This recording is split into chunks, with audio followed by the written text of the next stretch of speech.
Hey everybody, Eric here. I just want to give a big thank you to everyone for making 2021 an awesome year for the Unseen Paranormal Podcast. And thank you so much for listening and sharing and supporting me and the show. Really, really appreciate it. I've gotten to do some awesome things this year, have some big things planned for 2022. Excited for that. But for the holidays for the next couple of weeks, going to take some time off to spend it with friends and family for the Christmas and New Year's. And we will be back in the middle of January with some brand new episodes in the second half of season 2 and some more awesome guests. And in the meantime, go back and listen to all the episodes and catch up on all of the Unseen Paranormal Podcast. Also, go join our Unseen Paranormal Lounge on Facebook for all kinds of paranormal related content and to keep up with the show, what's going on with the show and what's going on with me and all that good stuff. And we've got some exciting things coming up next year for the YouTube channel. So go subscribe, smack that button like it owes you money over at YouTube for the Unseen Paranormal Podcast channel. And we will see you on the other side of the new year. Enjoy this episode. Happy holidays to you and yours, and a happy new year.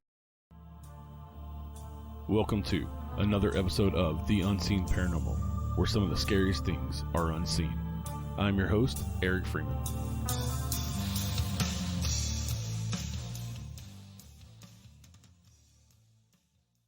Hey everybody, welcome back to the Unseen Paranormal, and happy holidays to you and your family. Hope it's a good one for you.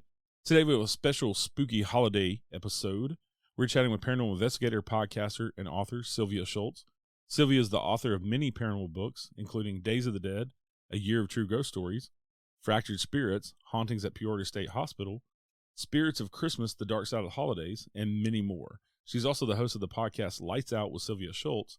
You can find all of Sylvia's books on Amazon Kindle or at her website, sylviashults.wordpress.com, and her podcast is available wherever you get your podcast. Hey, Sylvia, welcome to the show. Thanks for joining us today. Oh, Eric, I'm delighted to be here. Thank you for having me. Yeah, I wanted to do something special for the holiday season and kind of tell everybody that October is not the only spooky time of the year. Christmas is probably better suited. Exactly, yeah. If you take away the frenzy of holiday shopping and the tinsel and the colored lights and everything, you're left with a really bleak time of year. It's dark and cold and frankly, quite spooky. Yeah. Definitely, with the days being shorter now and, it's getting dark in my part of the country, it's getting dark at 4:30. And so, yeah. So when you think back before we had modern electricity, people, they had lantern lights, they had fire. And so they were kind of a lot more afraid of the dark than we are. And they had reason to be afraid of the dark because, there were things out there that could eat them. Yes, exactly. And you have longer hours of darkness during the day, and that's a lot more of an opportunity for spooky things that lurk in the dark to be lurking around. Right. We kind of think of, in a lot of aspects, especially in the United States, we kind of think of Christmas and the holiday season as more religious, when really it all started out more pagan and had nothing to do with religion. It was kind of adopted into religion, some of the practices. Right, yes. The Christians kind of decided to take a lot of these pagan practices and turn them into their own festival of Christ's birth, and they stole quite a lot of things for their Christmas holidays. The Yule log, even Father Christmas in the European countries, and which became our Santa Claus. Yeah, these are all symbols with very deep pagan roots.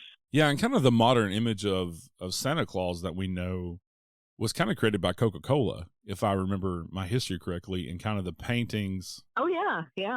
That's where we get the modern image of Santa Claus. And the idea of Santa Claus in the first place kind of comes from Clement C. Moore's Night Before Christmas, too. So, yeah, we can talk about that. There's some interesting stories there.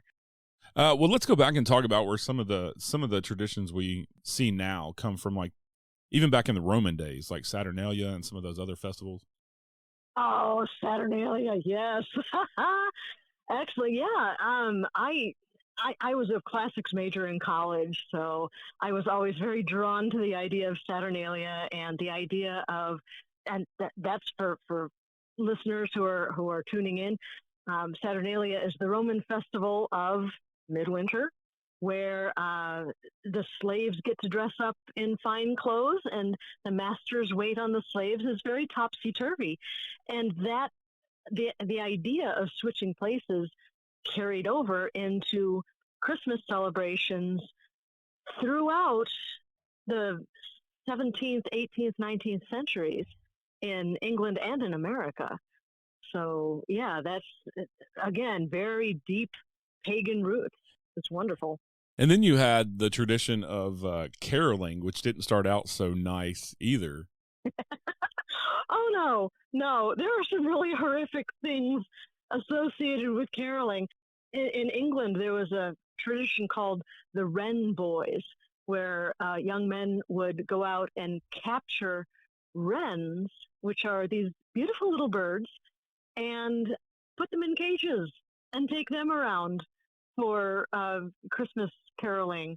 And nobody exactly knows why, but yes, that was a thing. I mean, it's considered the most harmless little, delicate little bird, and kids stuffed them into cages and brought them around caroling with them and tied ribbons to the cages and fancied them all up and made them very pretty. But yes, the wren was still trapped in this cage, and they finally did actually get to the point where they would let them out after the caroling. But yeah, the Wren Boys, that's just weird. Yeah, terrifying these little helpless birds, and they're like the smallest bird in Europe or something. And the smallest bird in Europe. Yeah, and it was chosen for this really kind of barbaric Christmas celebration.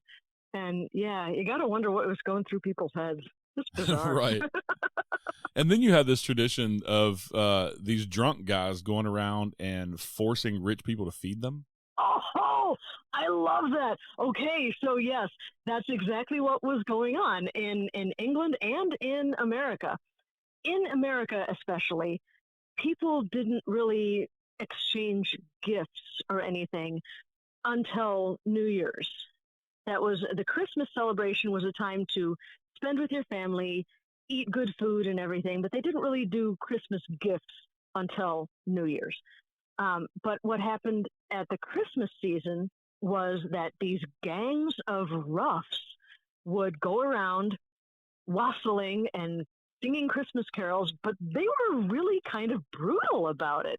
These guys would force their way into the rich people's homes. They would track mud all over the carpet. They would demand little gifts of money and whatever cake that people were serving to their families, and the good wine, the good claret. And these carolers were a really rowdy, often destructive bunch. I mean, we sing the Christmas carol, "We Wish You a Merry Christmas," and we sing these lyrics without even thinking about them. Now bring us a figgy pudding and bring it right here. We won't go until we get some. So bring it right here. And they weren't kidding about that. They would break into people's houses or demand entrance into people's houses. And yeah, they would demand gifts of fine food, and they'd hang out for half an hour or so, swigging the claret and getting cake crumbs on the doilies. And then they would leave. And then the next bunch would show up. And this went on for decades. And it was just part of the holiday celebration. Now, this is where Clement C. Moore's A Visit from St. Nicholas, or The Night Before Christmas, comes in. And this is very, very, very interesting, because this was in the middle of the 19th century, and people were used to this. People were used to these gangs of toughs breaking into richer people's houses, or not breaking into, but demanding entrance into people's houses. So with this poem, Moore completely we talked about turning things topsy-turvy. He completely upended this perception of Christmas as a time of misrule. Instead, he introduced the character of St. Nicholas as the polar opposite. He completely turned it 180. Yeah. Okay. So here you have, instead of a bunch of rowdy young men bursting into the house uninvited, one man, also uninvited, but he's on his own, he comes into the house. He comes in silently. He doesn't bring in the boisterous good cheer of the wassailers, but his good cheer is not going to turn ugly on a dime either. Now, St. Nicholas is obviously a member of the lower workingman class. He clenches the stub of a pipe in his teeth, and that was a very workman-like thing to do. But he poses no threat to the household. And as a matter of fact, instead of demanding gifts of money and food and claret and fine wine, he leaves presents for the household. It's absolutely a polar opposite. And most importantly, instead of threatening the narrator, we won't go until we get some, St. Nicholas expressly lets the narrator know he has nothing to fear. His appearance is startling, but it's completely non-threatening. So, yeah, it was just an absolute turnaround of this thing that had been going on for decades. And this is in 1822, and people were starting to get tired of being pushed around at Christmas. Right. And this is Clement Seymour's poem just made everything okay, made it okay for this guy to come into the house and leave presents instead of being all threatening. So it's really fascinating to think about that. Yeah, think about, he was an influencer back before influencers were a thing like we have nowadays on the internet. Yes. This poem, this story that he wrote completely changed, the way people celebrated. Yeah, absolutely fascinating. So what are some of the weirder traditions that you came across when you were writing the book? Oh boy. Well, the Victorians loved Christmas. Oh my goodness, the Victorians really got behind the idea of Christmas. They were huge fans of celebrating. The Victorian Christmas, I mean, we think of these Currier and Ives prints with the sleigh going over the snow through the woods and everything. A Victorian Christmas was nothing like that. A Victorian Christmas was kind of a mashup between Halloween, New Year's, and Mardi Gras. It was a nonstop party, and they played some really bizarre games, really kind of horrible games. The Victorians were the ones who loved to tell ghost stories at Christmas, and even their Christmas games held an element of terror. There was a popular game called Snapdragon, and keep in mind, I am making none of this up. Snapdragon involved putting raisins, plums, or almonds into a bowl of brandy and then setting the brandy on fire. And this is the point of the game, is the players try to snatch a raisin or a plum or an almond out of the bowl and pop it into their mouth to extinguish the flames. This was a thing. Another game involved, it was kind of like the Halloween game of biting the apple, but the apples were tied to one end of a stick, and the other end had a lighted candle attached to it. Wow. I guess the phrase "Don't try this at home, kids" had not been invented yet. And there were other games that were just really bizarre by our standards. Okay, bizarre by anyone's standards. The game of hot cockles involved putting your head in someone's lap while trying to guess who was hitting you from behind. The person who had their head in somebody's lap would hold their hand out behind them, and people would come by and slap the hand in like a low five, and you had to guess who was hitting your hand. Just bizarre. Shoeing the wild mare was another guessing game where you were blindfolded and you had your foot held up. And you tried to guess who was smacking your foot. Just bizarre things. Yeah. And yeah, this was a Victorian Christmas. Currier and Ives are nowhere in sight. Right. And the Victorians, I mean, it makes sense because they were into in the Victorian era, it was kind of big on spirits, seances, and so and like you said, celebrating, so it makes sense that they would kind of wrap it all into one whenever they could. Oh yes.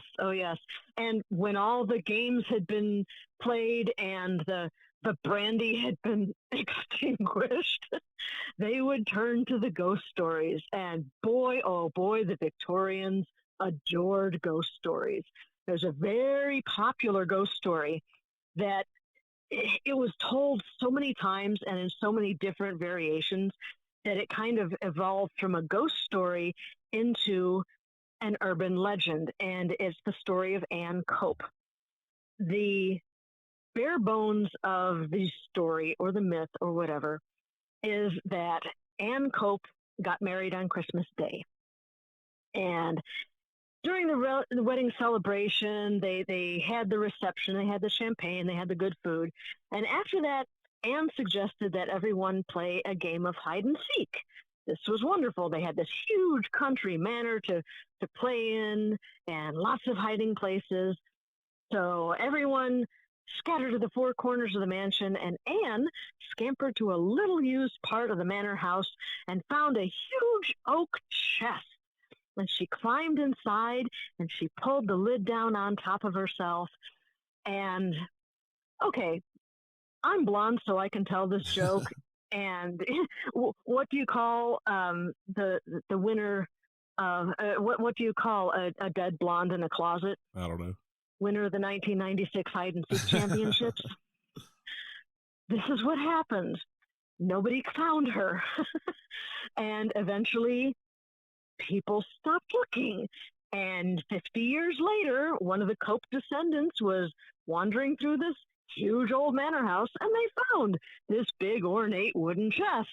And they opened it and freaked out because inside was a mummified body in a wedding dress. Wow. And poor Anne had found a really, really good hiding place. And this was the quintessential Victorian ghost story because it had great joy, a wedding reception, and huge, huge sorrow. The bride dies.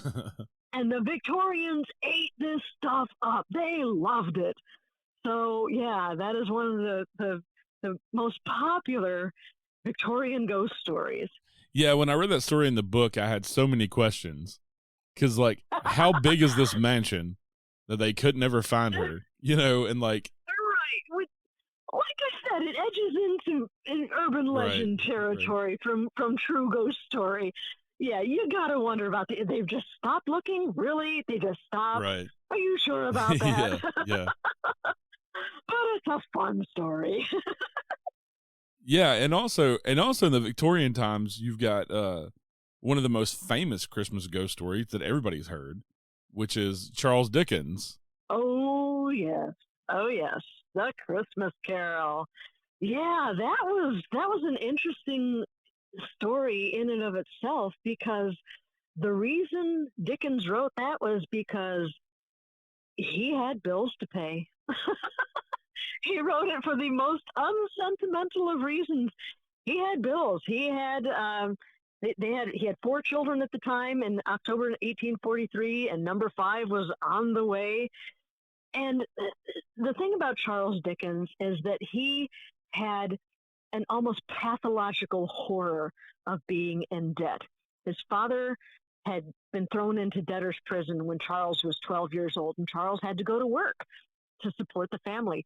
So this is something he really, really was terrified of.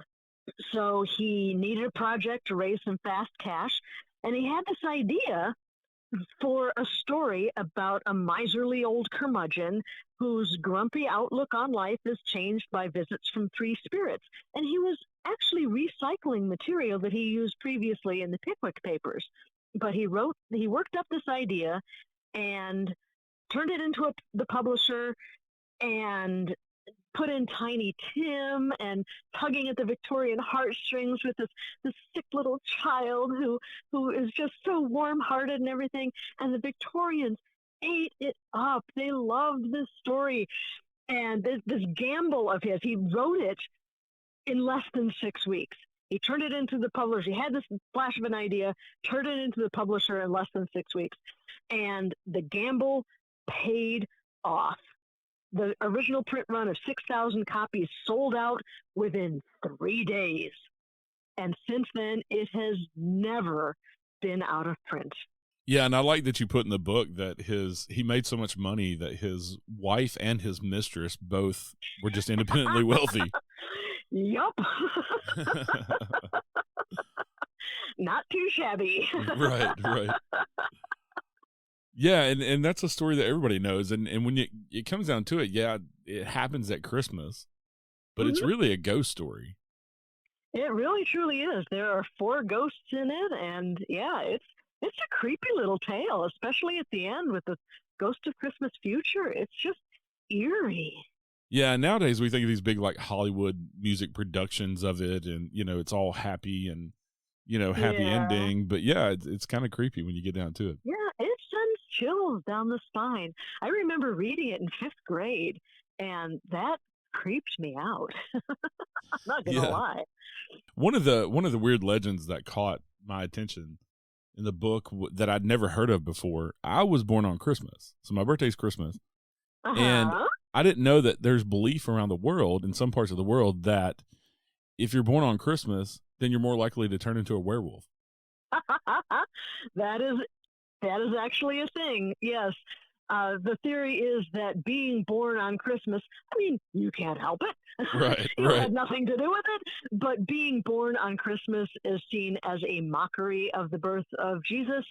So, yeah, if you're born on Christmas, you're automatically a werewolf, as if getting shafted on birthday presents and Christmas presents together isn't bad enough. You're Right, automatically a werewolf. right. And there's lots of like werewolf legends around Christmas and other creepy characters like that as well. Yeah, yeah. Oh, one of my favorite holiday monsters are the Calacansaroy. These are Greek demons that come out at Christmas. They are vicious little imps who just they live to harass humans. They spend most of the year living underground, sawing at the trunk of the world tree. And the world tree, the trunk connects the earth to the heavens and keeps the heavens from crashing down onto the earth below. So the Calacansaroi spend all year trying to bring this tree down and trying to bring about the destruction of the world. But they're usually nearly finished on Christmas Eve. They're so close, but they're allowed to come up to the Earth's surface during the 12 days of Christmas, between Christmas Eve and Epiphany on January 6th. So at dawn on Christmas Day, these goblins are unleashed upon the world, and they wreak havoc, and they harass humans, and they just try to cause all the trouble they can during these 12 days. And there are things that you can do to protect yourself against the Calacansaroi and their harassment of you. One is to toss a pair of smelly old shoes onto the fire, because the Calacansaroi smell the burning, nasty shoe funk, and it reminds them of hell. And they don't want to go back to hell just yet, because it's not their time to go to hell yet. So they will go away from your house and leave you alone. Another is to leave a Yule log burning through the 12 days of Christmas so they can't get down the chimney and attack you. And another way is to, here's a handy household hint for everybody, hang a colander on your doorstep. Since Calacansaroi are demons, they cannot count past 3, which is a holy number. So they try all night to count the holes in the colander, because all demons are OCD anyway. If they see something, they have to count it, but they can't count past 3. So they never get to count all the holes in the colander. And then it's morning, and they go away and leave you alone for the rest of the day. And then at the end of the 12 days of Christmas, they go back down to the underground. And by that time, the trunk of the world tree has healed, and they have to start their work all over again. Wow, that's some legend, some myth and legend. Love it. Yeah, yeah. Another one that caught my attention was the horse skull.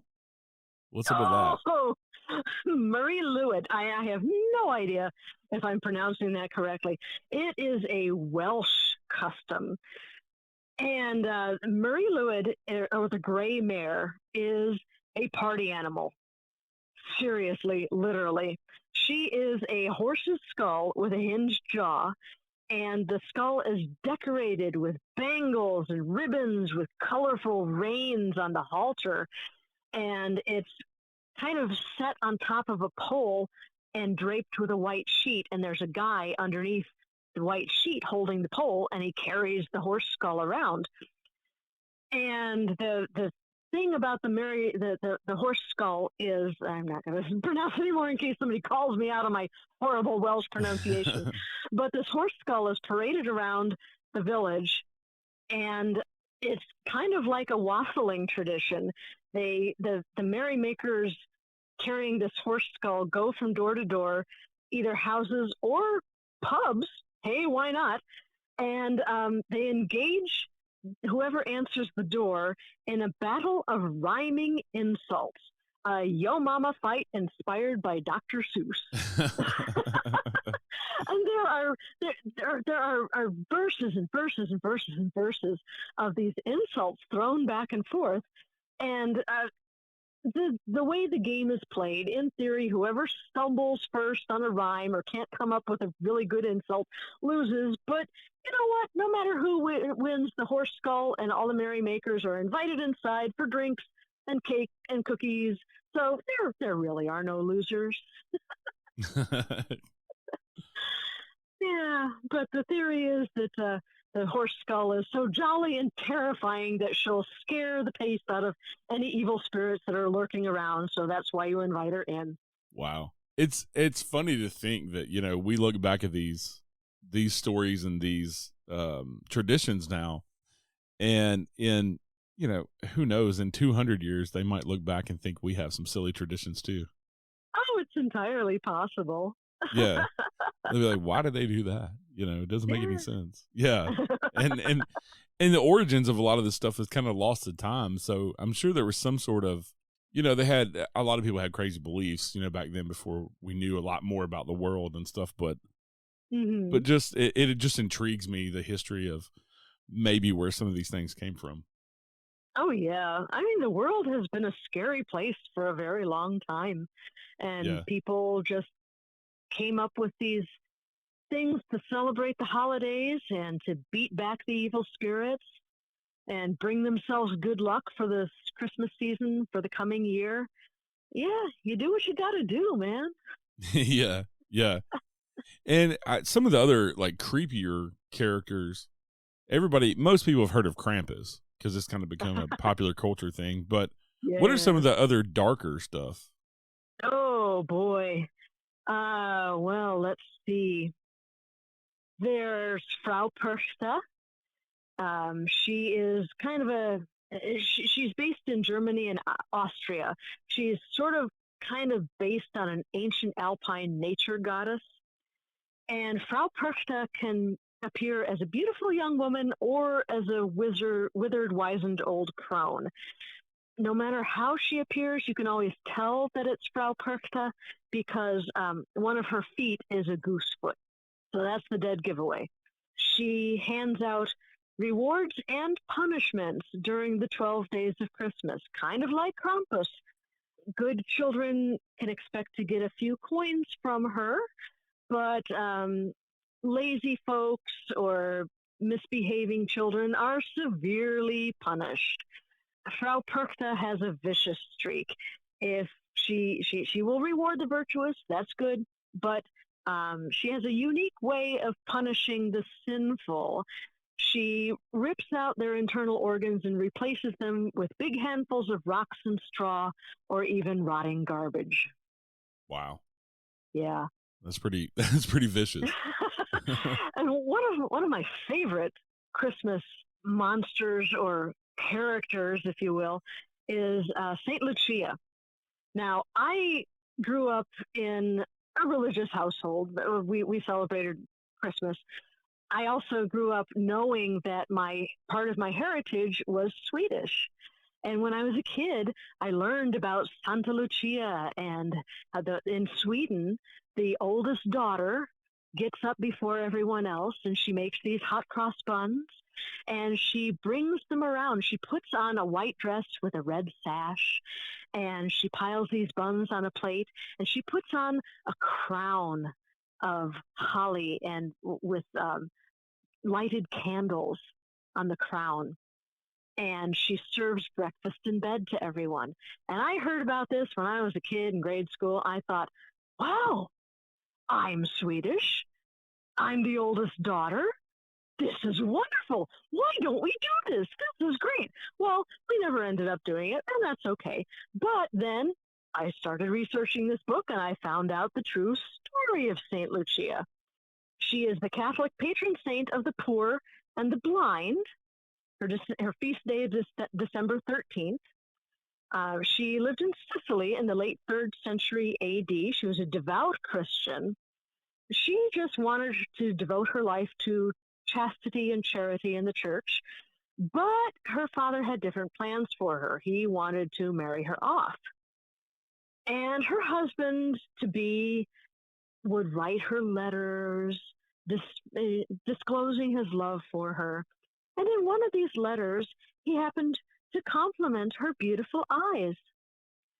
So Lucia gouged her eyes out and sent them to him with a letter of her own, saying, "If you admire my eyes so much, please take them and leave the rest of me alone." Wow. Yeah. She was martyred in 303 AD. And so that is why she is the patron saint of the blind. When in her iconography, if you see a picture of St. Lucia, she is holding a platter with a pair of eyeballs on it. And that's why. Yeah, another creepy story. Oh, and the fact that she became a saint. Right.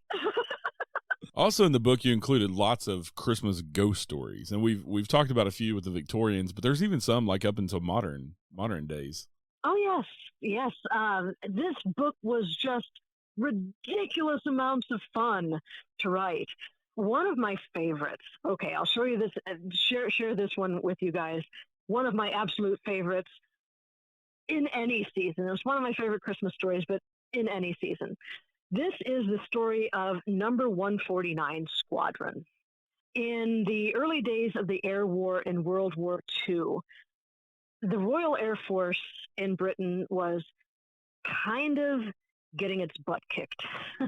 The German Luftwaffe was very, very powerful. They were bombing London. They were bombing civilians in the Blitz, and the RAF hadn't really built up its strength yet. And they were trying their hardest to fight against the Luftwaffe, but they just weren't having a good time of it. A lot of the planes of the time operated out of Mildenhall Air Base in Suffolk, England. And the pilots of Number 149 Squadron flew Vickers Wellington bombers. Unfortunately, Vickers Wellingtons were big, heavy, ungainly aircraft. They could hardly get out of their own way. The British were still sending the bombers out in daylight. They didn't really have a chance. They weren't really equipped for night fighting. And the German aircraft were just tearing these big bombers apart. There were very few British fighters, the lighter fighter planes, available to run interference and keep the Luftwaffe away from these big, heavy bombers. So radio silence was of paramount importance. The planes left, and you didn't hear from them until they were on their way back. All the ground crew could do was wait till the planes returned or didn't return. So these missions were timed so that the Wellingtons took off in daylight, made their bombing runs, got their payload dropped, and then ran for home as darkness fell.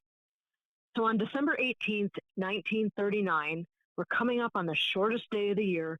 They don't have a whole lot of daylight to work with. So in order to guide the bombers to safety, in case they did get back after dark, the ground crews lined the runway with cans of paraffin in parallel lines, and they would light these cans to guide the planes into the runway.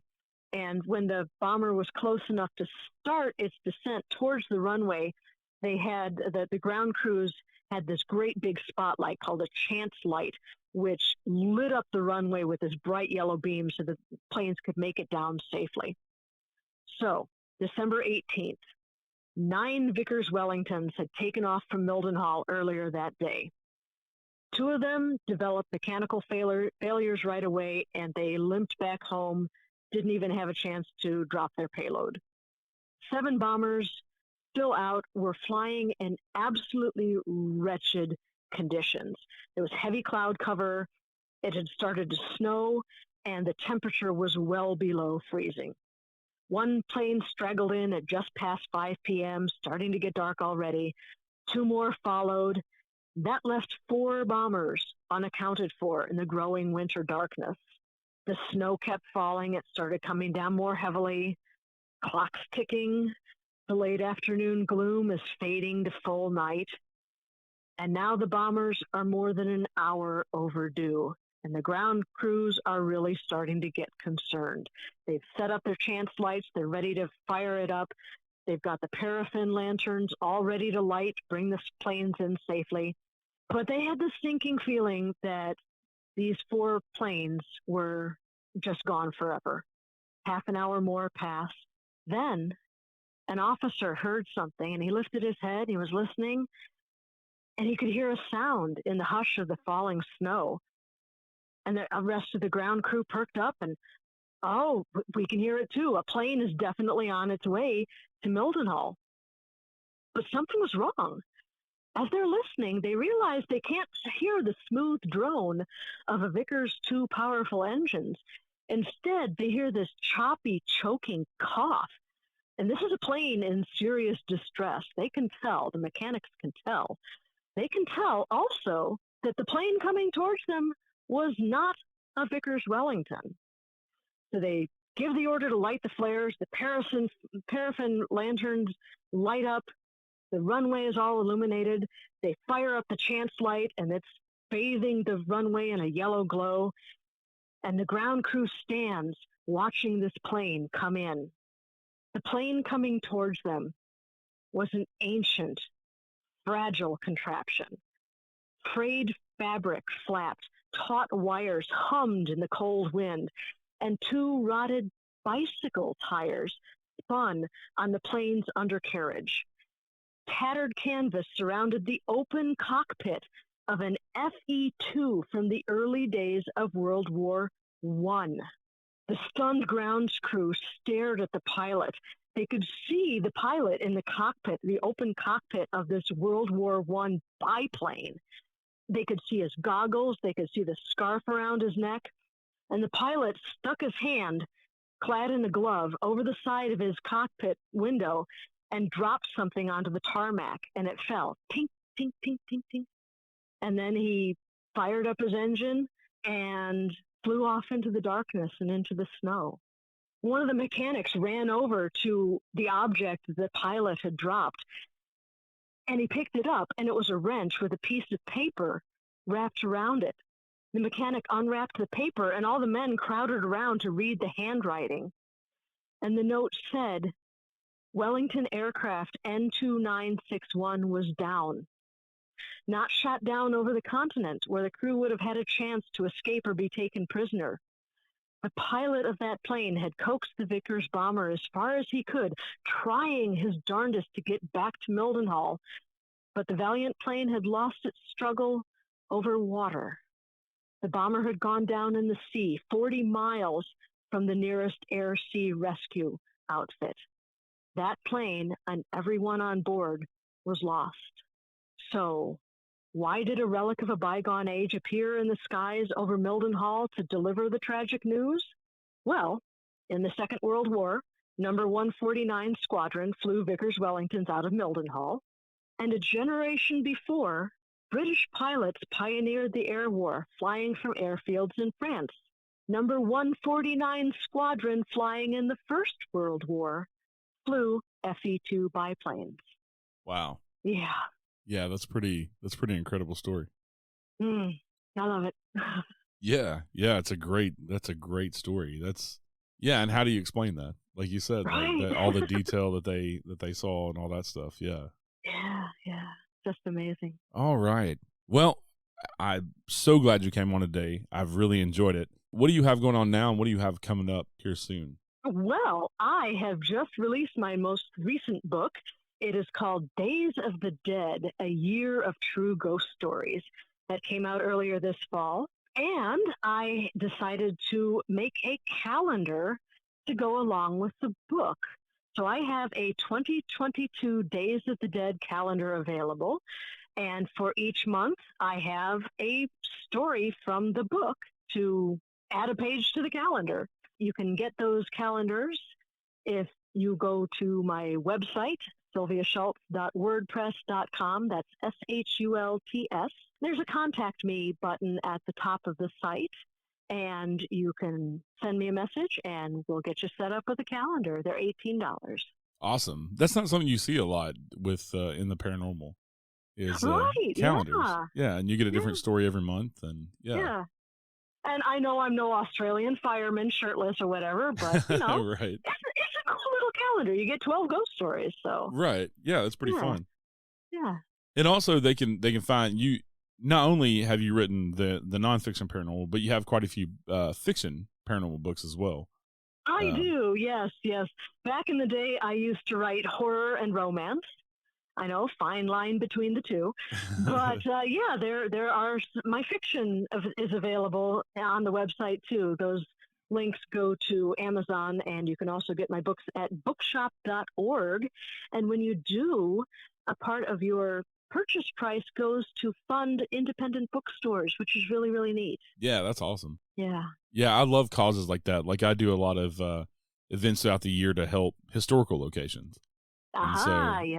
Yeah, I've kind of found that as a paranormal investigator, using what I know and what I can do, to kind of give back. So I love when people do stuff like that, especially we need the independent bookstores. Oh man, yes.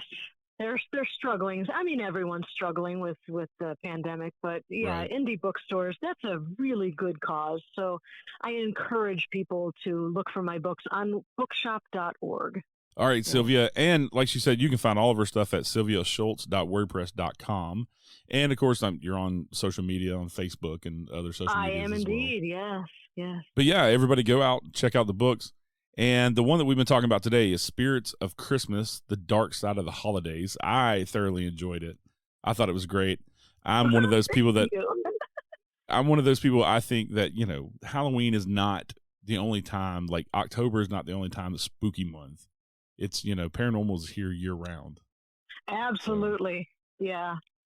But, and it's been, like we were talking about, it's been a huge tradition to tell ghost stories on Christmas Eve for a long time. Ages and ages, yeah.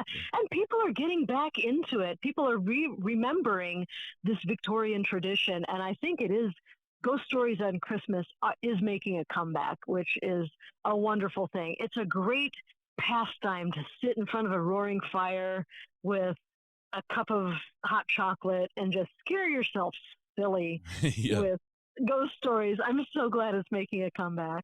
Yeah, me too. Well, thank you again, Sylvia, for coming on today. I really appreciate it. Eric, it was my pleasure. And thank you so much for inviting me. And I'm really delighted you enjoyed the stories. Thank you. All right, everybody. Happy holidays to you and your family. We appreciate you listening. As always, have a great day out there. Stay safe. Join us next time for a new episode of The Unseen Paranormal.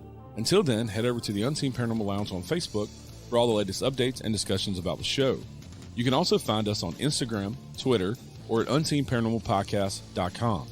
And please rate, review, share, and subscribe to help more people discover the show.